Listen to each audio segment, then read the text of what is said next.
దాదాపుగా అంటే మా మామగారు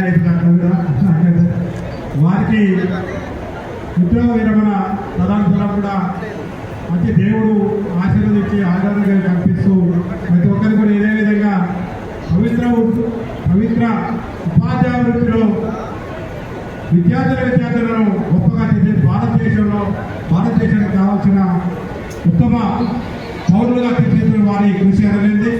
వారిని భవిష్యత్తులో ఆ దేవుడు చల్లగా చూడాలని ఇంకా మీరందరూ కూడా వారి ఇదే విధంగా సేవ చేయాలని నేను కోరుకుంటూ నాకు అవకాశం ఇచ్చిన పెద్దలందరికీ నమస్కరిస్తున్నటువంటి పెద్దలు ఈరోజు సన్మాన గ్రహీత అడవ రామ్జీ నాయక్ గారు వారు గత 29 సంవత్సరాలు ఒక టీచర్ వృత్తిలో ఎంతోమంది విద్యార్థులను తయారు చేసి వారి యొక్క శ్రమను నిర్విరామంగా 29 సంవత్సరాల పాటు వారు మన భారతదేశానికి ఉపయోగపడినటువంటి వ్యక్తిని ఈరోజు సన్మానించుకోవడం అనేది చాలా ప్రధానమైన అంశం. అదేవిధంగా ఈ యొక్క కార్యక్రమానికి వచ్చేసినటువంటి మా మిత్రులు డిసిసి అధ్యక్షులు శంకర్ నాయక్ గారు, ఏదైతే ఉందో రామ్జీ నాయక్ గారు మితపాసి అందరితోటి నమస్కారం పక్కన పొందాలని అంటున్నారు. అటువంటి వ్యక్తి సమాజానికి చాలా ముఖ్యం. ఎందుకంటే రిటైర్డ్ అయింది కాబట్టి ఇక సమాజానికి ఏం ఉపయోగపడలేము అనేది అనుకోవద్దు. ఈ భారతదేశంలో మనకు ప్రజాస్వామ్యం ఎక్కువ, వాక్ స్వాతంత్రం ఎక్కువ.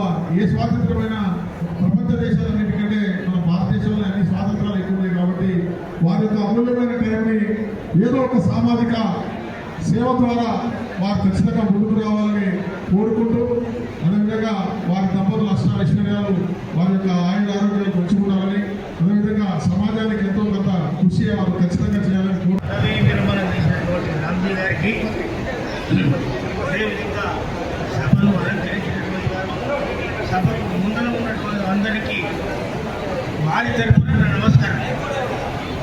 ఇంకోటి, ఎప్పుడైనా పదవీ విరమణ చేసిన వాళ్ళు మరి అన్ని విధాల చాలా అనుభవజ్ఞులు.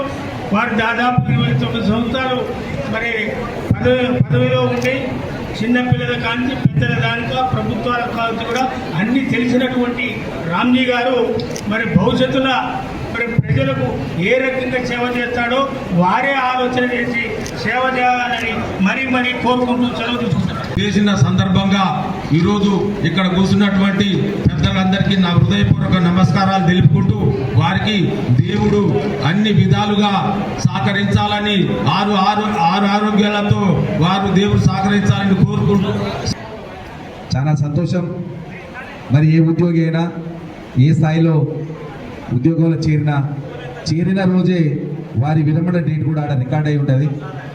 కాకపోతే ఇక్కడ గొప్ప విషయం ఏంటంటే చేరిన రోజు నుంచి విరమణ పొందిన నాటికి ఈ మధ్యకాలంలో మరి రామ్జీ నాయక్ గారి 29 సంవత్సరాల ఆయన సర్వీస్లో వారి ఉద్యోగాన్ని ఎంత పవిత్రంగా భావించి మరి వారు ఏదైతే ఉపాధ్యాయ ఉద్యోగంలో చేరినారో వారు పనిచేస్తున్నటువంటి పాఠశాలలో విద్యార్థులను ఉత్తమ విద్యార్థులుగా తీర్చిదిద్దుతూ సమాజాన్ని ఉపయోగపడే విధంగా వారికి పాఠాలు బోధిస్తూ మరి ఉన్న ఉపాధ్యాయులలో కూడా అందరిలో కూడా ఒక మంచి ఉపాధ్యాయుడిగా పేరు సంపాదించుకొని ఇవాళ విరమణ రోజు వారి గురించి ఇంతమంది పొగుడుతుంటే చాలా సంతోషంగా అనిపిస్తుంది. ఏ వ్యక్తికైనా మనం ఏ పని చేస్తామో ఆ పనిలో మరి మనం ఎంత గొప్పగా చేసినామనే విషయాన్ని అది విరమణ రోజు పొగుడుతుంటే ఆ ఆనందం వేరుంటుంది. ప్రతి ఒక్కళ్ళు కూడా మన ఉద్యోగంలో చేరినప్పటికీ ఏదో ఒక రోజు విరమణ చేయక తప్పదు. ఆ విరమణ చేసిన రోజు మన సర్వీస్లో మనం చేసిన గొప్ప విషయాలు, మన సర్వీస్ సర్వీస్లో చేసినటువంటి మంచి విషయాల్ని మన బంధువులు మిత్రులు ఈరోజు పొగుడుతుంటే అది మనకు చాలా మరి భవిష్యత్తులో మిగతా వృత్తిలో ఉన్నటువంటి ఉపాధ్యాయులు కానివ్వండి, ఏ రంగంలో ఉన్న వారికి కూడా అరే రామ్జీ నాయక్ గారి సేవల్ని మరి ఇట్లా స్మరించుకుంటాం. మనం అందరం కూడా వారిని పొగుడుతుంటే అందరూ కూడా వాళ్ళు కూడా మంచిగా మరి సర్వీస్లో ఉత్తమ ఉపాధ్యాయులుగా మరి అలా ఇక్కడ మా మిర్యాలగూడలో అనేక మంది మా మిత్రులు ఉత్తమ ఉపాధ్యాయులుగా తీసుకున్నారు. మా వెంకటరామ్ నాయక్, అదేవిధంగా మా కృష్ణకాంత్ మరి సర్వీస్లో ఒకరినొకరు చూసి పోటీపడి మరి ఉత్తమ ఉపాధ్యాయులుగా అవార్డులు తీసుకోవాలని చెప్పేసి కోరుకుంటూ తర్వాత వారి యొక్క శేష జీవితం సుఖ సంతోషాలతోనే ఆయురారోగ్యాలతోనే ఉండాలని మనస్ఫూర్తిగా కోరుకుంటూ వారు రేపు భవిష్యత్తులో ఏ రంగంలో ఉండాలనుకుంటున్నారో వ్యవసాయమా మరే అనుకుంటున్నప్పటికీ ఆ రంగంలో కూడా ఇవాళ ఏదైతే పేరు ఉందో ఆ పేరు రావాలని మనస్ఫూర్తిగా కోరుకుంటాం. మరి రామ్జీ గారికి పెద్దగా ఏం కోరికలు లేవు. ఏమైనా కావాలంటే ఎక్కడైనా కలిస్తే ఒక ఛాయ్ ఒక పానిస్తే చాలు, ఆయనకి పెద్దగా ఏం కోరికలు కూడా ఉండవు. కాబట్టి మీరు ఇక మీద మీరు మిత్రులు ఎవరు గెలిచినా వారి కోరికలు కారదనని అనుకుంటూ, మరి ఈ ఉపాధ్యాయులకి ఉద్యోగస్తులకిను రాజకీయ నాయకులకు, మరి ఇక్కడ రాజకీయ నాయకులు ఉన్నారు, ఉద్యోగస్తులు ఉన్నారు, కొంత తేడా ఉంటుంది. ఒక ఉపాధ్యాయుడు కానీ లేకపోతే ఒక ఉద్యోగికి ఒక ఉద్యోగం వచ్చిందంటే ఆ రోజు ఎవరికి తెలియదు, పోతాడు జాయిన్ అవుతాడు.